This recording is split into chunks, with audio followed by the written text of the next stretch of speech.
ಜೈ ಶ್ರೀರಾಮ್. ರೀಪೋಸ್ ಅರ್ಪಿಸುವ ಚಕ್ರವ್ಯೂಹ ಕಾರ್ಯಕ್ರಮಕ್ಕೆ ಸ್ವಾಗತ. ನಾನು ಸೌಮ್ಯ ಸನಾತನಿ. ನಮ್ಮ ಟಿವಿ ವಿಕ್ರಮದ ಎಲ್ಲ ಕಾರ್ಯಕ್ರಮಗಳ ನೋಟಿಫಿಕೇಶನ್ ನಿಮಗೆ ಸಿಗಬೇಕಂತ ಹೇಳಿದ್ರೆ ನಮ್ಮ ಟಿವಿ ವಿಕ್ರಮ ಚಾನಲನ್ನು ಸಬ್ಸ್ಕ್ರೈಬ್ ಮಾಡಿ, ಹಾಗೆ ಬೆಲ್ ಬಟನ್ ಕ್ಲಿಕ್ ಮಾಡೋದನ್ನು ಖಂಡಿತ ಮರಿಬೇಡಿ. ವೀಕ್ಷಕರೇ, ಒಂದು ಕುಟುಂಬ ಸರಿಯಾಗಿ ನಡಿಬೇಕಾದ್ರೆ ಆ ಕುಟುಂಬದ ಮುಖ್ಯಸ್ಥ ಸರಿಯಾದ ದಾರಿಯಲ್ಲಿ ಸಾಗಬೇಕು. ಅದೇ ರೀತಿ ಒಂದು ದೇಶ ಸರಿಯಾಗಿ ಅಭಿವೃದ್ಧಿ ಹಾಗೂ ಸಮೃದ್ಧ ದಾರಿಯಲ್ಲಿ ಸಾಗಬೇಕಾದ್ರೆ ಆ ದೇಶದ ನಾಯಕ ಸರಿಯಾದ ಮಾರ್ಗದಲ್ಲಿ ಸಾಗಬೇಕು. ಯಾವುದೇ ಸವಾಲುಗಳನ್ನು ಮೆಟ್ಟಿ ನಿಂತು ದೇಶವನ್ನು ಮುನ್ನಡೆಸಬೇಕು. ಈ ಮಾತು ಈಗ್ಯಾಕೆ ಹೇಳ್ತಿದ್ದೀನಿ ಅನ್ಕೊಂಡ್ರ?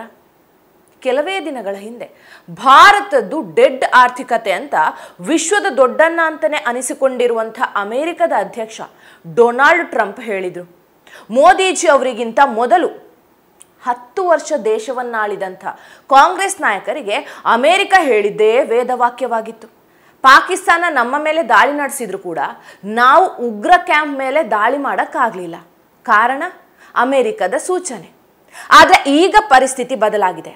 ಭಾರತದ ನಾಯಕತ್ವ ಅಷ್ಟೇ ಅಲ್ಲ, ಭಾರತದ ಶಕ್ತಿ ಸಾಮರ್ಥ್ಯ ಕೂಡ ಬದಲಾಗಿದೆ. ರಷ್ಯಾದಿಂದಲೇ ಕಚ್ಚಾ ತೈಲ ಖರೀದಿ ಮಾಡಬೇಡಿ ಅಂತ ಅಮೆರಿಕ ಎಚ್ಚರಿಕೆ ಕೊಟ್ಟರು ಕೂಡ ಭಾರತ ಈವರೆಗೆ ಕ್ಯಾರೆ ಅಂದಿಲ್ಲ. ಅಷ್ಟೇ ಯಾಕೆ, ಒಂದು ಕಾಲದಲ್ಲಿ ಭಾರತೀಯರನ್ನ ಗುಲಾಮರಾಗಿ ಮಾಡ್ಕೊಂಡಿದ್ದಂಥ ಬ್ರಿಟಿಷರೇ ಈಗ ಭಾರತದ ಶಕ್ತಿ ಸಾಮರ್ಥ್ಯದ ಎದುರು ಮಂಡಿಯೂರಿದ್ದಾರೆ. ನೀವು ಪತ್ರಿಕೆಗಳಲ್ಲಿ ಒಂದು ಸುದ್ದಿ ನೋಡಿರ್ತೀರಾ, ಬ್ರಿಟನ್ ಪ್ರಧಾನಿ ಕೀರ್ ಸ್ಟಾರ್ಮರ್ ಭಾರತಕ್ಕೆ ಭೇಟಿ, ಮೋದಿ ಜೊತೆಗೆ ದ್ವಿಪಕ್ಷೀಯ ಮಾತುಕತೆ ನಡೀತು ಅಂತ ಓದಿರ್ತೀರ. ಇದು ಅಷ್ಟೇ ಆಗಿದ್ದಿದ್ರೆ ನಾವು ಇಂದು ಈ ಬಗ್ಗೆ ಹೇಳ್ತಾ ಇರಲಿಲ್ಲ. ಹೌದು, 2 ದಿನಗಳ ಪ್ರವಾಸಕ್ಕಾಗಿ ಭಾರತದ ವಾಣಿಜ್ಯ ರಾಜಧಾನಿ ಮುಂಬೈಗೆ ಬಂದಿದ್ರು. ಕೀರ್ ಸ್ಟಾರ್ಮರ್ ತಾವೊಬ್ಬರೇ ಮುಂಬೈಗೆ ಬಂದು ಮೋದಿ ಭೇಟಿಯಾಗಿ ಹೋಗಿದ್ದಿದ್ರೆ ಅದು ಅಷ್ಟು ಸುದ್ದಿನೇ ಆಗ್ತಾ ಇರಲಿಲ್ಲ. ವೀಕ್ಷಕರೇ, ಈ ಬಾರಿ ಬ್ರಿಟನ್ ಪ್ರಧಾನಿ ಕೀರ್ ಸ್ಟಾರ್ಮರ್ ಒಬ್ಬರೇ ಬರಲಿಲ್ಲ.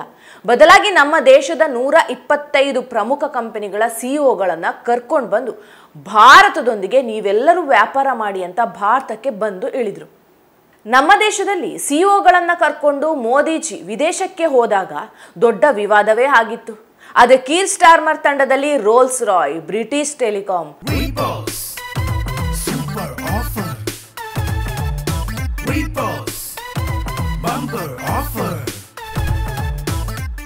ರೀಪೋಸ್ ಮ್ಯಾಟ್ರೆಸ್ ಅನ್ನು ಖರೀದಿಸಿ ಸ್ಮಾರ್ಟ್ ಟಿವಿಯನ್ನು ಉಚಿತವಾಗಿ ಪಡೆಯಿರಿ. Repose Mattress. Diageo, London Stock Exchange, British Airways ಸೇರಿ ಪ್ರಮುಖ ಸಂಸ್ಥೆಗಳ ಸಿಇಒಗಳು ಮುಂಬೈಗೆ ಬಂದಿದ್ರು. ಯುಕೆಗೆ ಈಗ ಯಾಕೆ ಭಾರತದ ಜೊತೆ ವ್ಯಾಪಾರ ಅಷ್ಟು ಅನಿವಾರ್ಯ ಅಂತ ಹೇಳ್ತೀನಿ ಕೇಳಿ.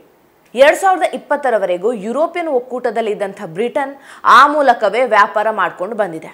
ಆದರೆ ಈಗ ಇದೇ ವರ್ಷ ಜುಲೈನಲ್ಲಿ ಪ್ರಧಾನಿ ಮೋದಿ ಬ್ರಿಟನ್ಗೆ ಭೇಟಿ ನೀಡಿದಾಗ ಉಭಯ ದೇಶಗಳ ನಡುವೆ ಮುಕ್ತ ವ್ಯಾಪಾರ ಒಪ್ಪಂದ ಆಗಿದೆ. ಭಾರತ ದೇಶದ ಪರ್ಚೇಸಿಂಗ್ ಪವರ್ಗೆ ಇಡೀ ವಿಶ್ವವೇ ಬೆರಗಾಗಿದೆ. ಮೊನ್ನೆ ಮುಂಬೈಗೆ ಬಂದಿಳಿದ ಬ್ರಿಟನ್ ಪ್ರಧಾನಿ ಕೀರ್ ಸ್ಟಾರ್ಮರ್ಗೆ ಮಹಾರಾಷ್ಟ್ರ ಸಿಎಂ ಡಿಸಿಎಂಗಳಿಂದ ಅದ್ಧೂರಿ ಸ್ವಾಗತ ಕೋರಲಾಯಿತು. ಬ್ರಿಟನ್ ಮಾಧ್ಯಮಗಳಲ್ಲಿ ನಮ್ಮ ಪ್ರಧಾನಿಯನ್ನ ಹೀರೋನಂತೆ ಸ್ವಾಗತ ಮಾಡಿದ್ದಾರೆ ಅಂತ ಸುದ್ದಿ ಆಗತ್ತೆ. ಕೀರ್ ಸ್ಟಾರ್ಮರ್ ಮುಂಬೈ ಅಂಧೇರಿಯಲ್ಲಿರುವಂಥ ಯಶ್ ರಾಜ್ ಫಿಲ್ಮ್ ಸ್ಟುಡಿಯೋಗೆ ಭೇಟಿ ನೀಡಿ ಸಿಇಒ ಅಕ್ಷಯ್ ವಿಧಾನಿ ಸುದೀರ್ಘವಾಗಿ ಮಾತುಕತೆ ನಡೆಸಿದರು. ಬ್ರಿಟನ್ ಭಾರತದ ಚಲನಚಿತ್ರೋದ್ಯಮ ಸಹಯೋಗ ಉತ್ತೇಜಿಸುವ ಬಗ್ಗೆ ಚರ್ಚೆ ಮಾಡಿದರು. ಈ ವೇಳೆ 2026ರಲ್ಲಿ ಯಶ್ ರಾಜ್ ಫಿಲ್ಮ್ ಯುಕೆಯಲ್ಲಿ 3 ಹೊಸ ಚಿತ್ರಗಳ ನಿರ್ಮಾಣಕ್ಕೆ ಒಪ್ಪಂದ ಮಾಡಿಕೊಂಡಿತ್ತು. ಇದರಿಂದಾಗಿ 3000ಕ್ಕೂ ಹೆಚ್ಚು ಉದ್ಯೋಗಗಳ ಸೃಷ್ಟಿ, ಆರ್ಥಿಕತೆಗೆ ಬೂಸ್ಟ್ ಸಿಗುತ್ತೆ. ಅದರ ಜೊತೆಗೆ ಬಾಲಿವುಡ್ ನಟಿ ರಾಣಿ ಮುಖರ್ಜಿ ಜೊತೆ ಬ್ರಿಟನ್ ಪ್ರಧಾನಿ ಸಿನಿಮಾಗಳನ್ನು ವೀಕ್ಷಿಸಿದರು. ಅದಾದ ಬಳಿಕ ಮುಂಬೈನ ಫುಟ್ಬಾಲ್ ಮೈದಾನದಲ್ಲಿ ಭಾರತ ಬ್ರಿಟನ್ ಪ್ರೀಮಿಯರ್ ಲೀಗ್ ನಡೆದಿದೆ. ಅಲ್ಲಿಗೆ ಹೋಗಿ ಯುವ ಫುಟ್ಬಾಲ್ ಆಟಗಾರರು, ತರಬೇತಿದಾರರ ಜೊತೆ ಮಾತುಕತೆ ನಡೆಸಿದರು. ಅದಾದ ಬಳಿಕ ಮುಂಬೈನಲ್ಲಿ ನಡೆದಂಥ ದೀಪಾವಳಿ ಕಾರ್ಯಕ್ರಮದಲ್ಲೂ ಭಾಗವಹಿಸಿ ಭಾರತೀಯ ಕಲೆ ಸಂಸ್ಕೃತಿಯನ್ನು ಕೀರ್ ಸ್ಟಾರ್ಮರ್ ಬಣ್ಣಿಸಿದರು. 2 ದಿನ ಮುಂಬೈ ಪ್ರವಾಸದಲ್ಲಿ ಕೀರ್ ಸ್ಟಾರ್ಮರ್ ನಿನ್ನೆ ಮಹಾರಾಷ್ಟ್ರ ರಾಜಭವನದಲ್ಲಿ ಮೋದಿಯನ್ನು ಭೇಟಿ ಮಾಡಿದರು. ಉಭಯ ನಾಯಕರ ನಡುವೆ ಸುದೀರ್ಘ ಮಾತುಕತೆ ನಡೆಯಿತು. 12 ಒಪ್ಪಂದಗಳಿಗೆ ಸಹಿ ಹಾಕ್ತಾರೆ. ಬ್ರಿಟನ್ ಸರ್ಕಾರ, ಸ್ಟೇಟ್ ಬ್ಯಾಂಕ್ ಆಫ್ ಇಂಡಿಯಾ ಮಧ್ಯೆ ಸಹಕಾರ ಒಪ್ಪಂದ, ಭಾರತದ ಐಸಿಎಂಆರ್ ಮತ್ತು ಬ್ರಿಟನ್ನ ಎನ್ಐಎಚ್ಆರ್ ಮಧ್ಯೆ ಆರೋಗ್ಯ ಕ್ಷೇತ್ರದ ಸಂಶೋಧನಾ ಒಪ್ಪಂದ, ದೇಶದಲ್ಲಿ Bharat UK connectivity and innovation centre ಸ್ಥಾಪನೆ, ಭಾರತ ಯುಕೆ ಜಂಟಿ AI ಸೆಂಟರ್ ಸ್ಥಾಪನೆ, ಭಾರತಕ್ಕೆ 468 ಮಿಲಿಯನ್ ಮೌಲ್ಯದ ಮಾರ್ಕ್ಲೆಟ್ ಕ್ಷಿಪಣಿ ಪೂರೈಕೆ ಒಪ್ಪಂದ, 2030 ವೇಳೆಗೆ ಭಾರತ ಯುಕೆ ಮಧ್ಯದ ವ್ಯಾಪಾರ 100 ಬಿಲಿಯನ್ ಗುರಿ. ಜೊತೆಗೆ ಭಾರತದಲ್ಲಿ ಯುಕೆಯ 9 ಯೂನಿವರ್ಸಿಟಿಗಳ ಕ್ಯಾಂಪಸ್ ಪುನರಾರಂಭಿಸಲು ಮಹತ್ವದ ಒಪ್ಪಂದ ಆಗ್ಬಿಟ್ಟಿದೆ. ಈ ನಡುವೆ ಉಗ್ರವಾದ ಖಂಡಿಸಿದಂಥ ಭಾರತದ ಆಗ್ರಹಕ್ಕೂ ಕೀರ್ ಸ್ಟಾರ್ಮರ್ ಕೂಡ ಧ್ವನಿಗೂಡಿಸಿದ್ದಾರೆ. ಭಾರತದ ಭೇಟಿ ವೇಳೆ ಬ್ರಿಟಿಷ್ ಪ್ರಧಾನಿ ಕೀರ್ ಸ್ಟಾರ್ಮರ್ ವಿಶ್ವಸಂಸ್ಥೆಯ ಭದ್ರತಾ ಮಂಡಳಿಯಲ್ಲಿ ಭಾರತದ ಸದಸ್ಯತ್ವಕ್ಕೆ ಬೆಂಬಲ ವ್ಯಕ್ತಪಡಿಸ್ತಾರೆ. ಭಾರತ ವಿಶ್ವಸಂಸ್ಥೆಯ ಭದ್ರತಾ ಮಂಡಳಿಯಲ್ಲಿ ತನ್ನ ಸರಿಯಾದ ಸ್ಥಾನವನ್ನು ಪಡಿಬೇಕು ಅಂತ ಹೇಳಿಕೆ ನೀಡ್ತಾರೆ. ವಿಶ್ವಸಂಸ್ಥೆಯ ಅತ್ಯುನ್ನತ ನಿರ್ಧಾರ ತೆಗೆದುಕೊಳ್ಳುವ ಸಂಸ್ಥೆಯಲ್ಲಿ ಭಾರತಕ್ಕೆ ಶಾಶ್ವತ ಸ್ಥಾನ ನೀಡುವುದು ದೀರ್ಘಕಾಲದ ಬೇಡಿಕೆ ಆಗ್ಬಿಟ್ಟಿದೆ. ಕಳೆದ ತಿಂಗಳು ಆ ಬೇಡಿಕೆಯನ್ನು ಜರ್ಮನಿ ಮತ್ತು ಫ್ರಾನ್ಸ್, ಹಾಗೆ ಆಫ್ರಿಕನ್ ಯೂನಿಯನ್, ಜಪಾನ್ ಮತ್ತು ಬ್ರೆಜಿಲ್ ಬೆಂಬಲಿಸಿದೆ. ಹೀಗಾಗಿ ಮುಂದಿನ ದಿನಗಳಲ್ಲಿ ಭಾರತಕ್ಕೆ ಭದ್ರತಾ ಮಂಡಳಿ ಕಾಯಂ ಸ್ಥಾನ ಸಿಗೋದು ಬಹುತೇಕ ಖಚಿತ. ವೀಕ್ಷಕರೇ, ಭಾರತ ಹಾಗೂ ಬ್ರಿಟನ್ ನಡುವಿನ ಮುಕ್ತ ವ್ಯಾಪಾರದಿಂದ ನಮಗೆ ಹೆಚ್ಚು ಲಾಭ. ಯಾಕಂತೀರಾ? ಭಾರತದಿಂದ ಯುಕೆಗೆ ರಫ್ತಾಗುವ 99% ಇನ್ನು ಮುಂದೆ 0 ಸುಂಕ ಇರುತ್ತೆ. ಯುಕೆದಿಂದ ಭಾರತಕ್ಕೆ ಬರುವ ವಸ್ತುಗಳಿಗೆ 3% ಸುಂಕ ಇರುತ್ತೆ. ಭಾರತಕ್ಕೆ 0 ಸುಂಕ ಆಗಿದ್ರಿಂದ ಜವಳಿ ಉದ್ಯಮ, ಲೆದರ್ ಚಪ್ಪಲಿ ಉದ್ಯಮ, ಕೃಷಿ ಉತ್ಪನ್ನಗಳ ರಫ್ತುದಾರರು, ಮಸಾಲೆ ಪದಾರ್ಥಗಳ ರಫ್ತುದಾರರು, ಚಿನ್ನಾಭರಣಗಳ ಮೇಲೂ ಸುಂಕ ಇಳಿಕೆ ಆಗತ್ತೆ. ಭಾರತದ ಉದ್ಯಮಿಗಳಿಗೆ ಇದು ಬೂಸ್ಟ್ ಸಿಕ್ಕಂತೆ. ಇನ್ನೊಂದು ವಿಷಯ, ಭಾರತ ಬ್ರಿಟನ್ ವ್ಯಾಪಾರ ನಡುವೆ 2024ರಲ್ಲಿ 4.74 ಲಕ್ಷ ಕೋಟಿ ರೂಪಾಯಿ ವ್ಯವಹಾರ ನಡೆದಿದೆ.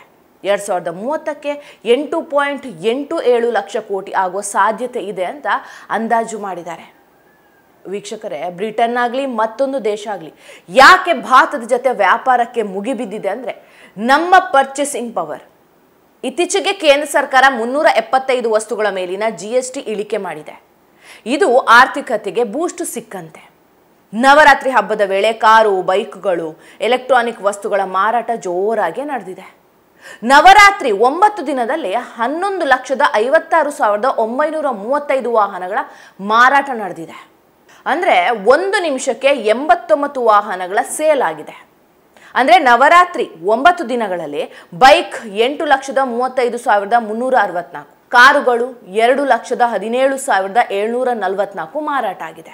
ಇನ್ನು ಇದೇ ಅವಧಿಯಲ್ಲಿ 2,500ಕ್ಕೂ ಹೆಚ್ಚು ಮರ್ಸಿಡಿಸ್ ಬೆಂಜ್ ಸೇಲ್ ಆಗಿದೆ. ಅಂದರೆ 6 ನಿಮಿಷಕ್ಕೆ 1 ಕಾರಿನಂತೆ ಮಾರಾಟ ಆಗಿದೆ ಅಂತ ವರದಿ. ವೀಕ್ಷಕರೇ, ಆಟೋಮೊಬೈಲ್ ಕ್ಷೇತ್ರ ಮಾತ್ರ ಅಲ್ಲ, ಭಾರತ ಈಗ ಐಫೋನ್ ತಯಾರಿಕೆಗೆ ವಿಶ್ವದ ಅತಿ ದೊಡ್ಡ ಕೇಂದ್ರ ಆಗ್ಬಿಟ್ಟಿದೆ. ಜಗತ್ತಿಗೆ ಐಫೋನ್ ಪೂರೈಸುವ ದೊಡ್ಡ ದೇಶ ಈಗ ಭಾರತ. ಜಗತ್ತಿನ 25% ಐಫೋನ್ ಭಾರತದಲ್ಲಿ ಆಗ್ತಾ ಇವೆ. 2017ರಲ್ಲಿ ಭಾರತದಲ್ಲಿ ಆರಂಭ ಆಗಿದ್ದಂಥ ಐಫೋನ್ ತಯಾರಿಕೆ ಪ್ಲಾಂಟ್ಗಳು 2023-24ರಲ್ಲಿ $22 ಬಿಲಿಯನ್ ಮೌಲ್ಯದ ಐಫೋನ್ ಉತ್ಪಾದನೆ ಆಗಿದೆ. 8 ವರ್ಷಗಳಲ್ಲಿ ಅತಿ ದೊಡ್ಡ ಪ್ರಗತಿ ಸಾಧಿಸಿದೆ ಭಾರತ.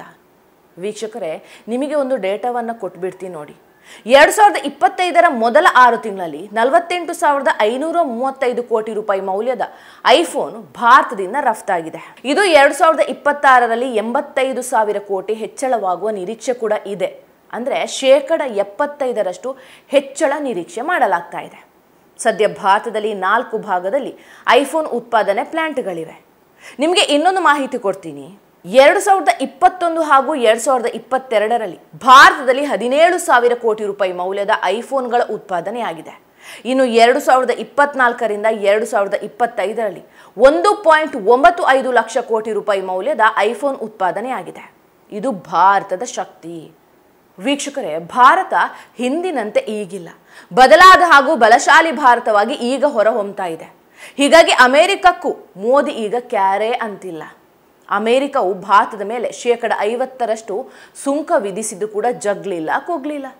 ಈಗ ಭಾರತದ ಆರ್ಥಿಕ ಬೆಳವಣಿಗೆಯನ್ನು ಕಂಡು ವಿಶ್ವದ ಬೇರೆ ಬೇರೆ ರಾಷ್ಟ್ರಗಳೇ ಭಾರತಕ್ಕೆ ಸಲಾಂ ಅಂತಿವೆ. ಹೀಗಾಗಿ ಅಲ್ವಾ ನಮ್ಮನ್ನು ಗುಲಾಮರಾಗಿ ಮಾಡಿಕೊಂಡು 100 ವರ್ಷ ನಮ್ಮನ್ನಾಳಿದಂಥ ಬ್ರಿಟನ್ ಕೂಡ ಈಗ ಭಾರತಕ್ಕೆ ಸಲಾಂ ಅಂತಿದೆ. ಏನೇ ಹೇಳಿ, ಮೋದಿಜಿ ಅವಧಿಯಲ್ಲಿ ಭಾರತ ಬದಲಾಗ್ತಾ ಇದೆ, ಮೇಲಾಗಿ ಬಲಶಾಲಿ ಆಗ್ತಾ ಇದೆ.